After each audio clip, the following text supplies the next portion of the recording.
John Hugh never wanted to go to medical school. In fact, he hated the sight of blood. Oh yeah, but how do you do that? I didn't know how to do that. I said, gosh, I can't tell my folks. 50 years ago, he was a first-year medical student in Dallas. We got to wear our little white lab jackets and ties and go play doctor on the weekends at Parkland. On Friday, November 22nd, 1963, John took a shortcut to class after lunch. It was just another normal day. We're running late, let's go take a shortcut.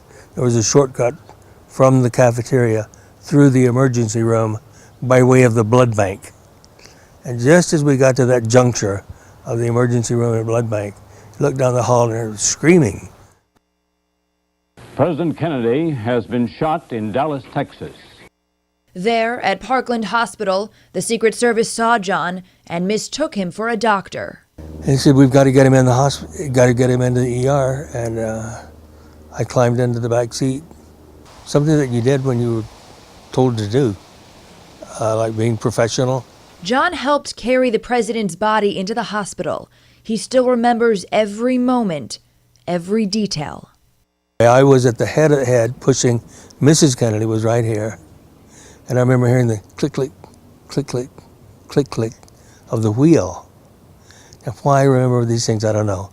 But I remember looking at her and saying, my God, she's so tiny. And she looked like my sister. But she had a lot of freckles right here. I said, I never knew she had freckles. And looking back on it, it's a hell of a thing to think at that time. In the emergency room, John watched as the doctors flooded in to save the president's life. A few moments later, he stepped out. That was 50 years ago. Now it's like watching a kaleidoscope and seeing little snippets of things rather than just a continuous moving picture. The next picture shows John dropping out of medical school, eventually moving to Los Angeles to pursue an acting career. Do you think this was the final straw, what ultimately willed you to leave medical school? I'm still trying to sort that out now. I think that may be one of the reasons I've never talked about it, because it was a very painful time leaving med school.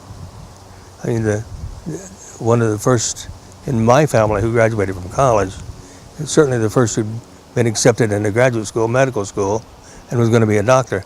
It's quite a big deal to an Asian family and a poor white family, and then not living up to your parents' expectations.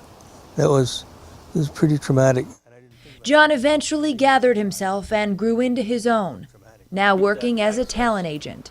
I believe in fate, that things all happen for a reason. Have you yet figured out why you were there that day, why this happened to you? No, I believe in that, though. I believe that everything happens for a reason, and that everything we do and everything that is done to us happens for a reason. I've not yet put that together. I don't know. Like millions of people who were alive in 1963, John says somehow, in some way, President Kennedy's assassination changed his life.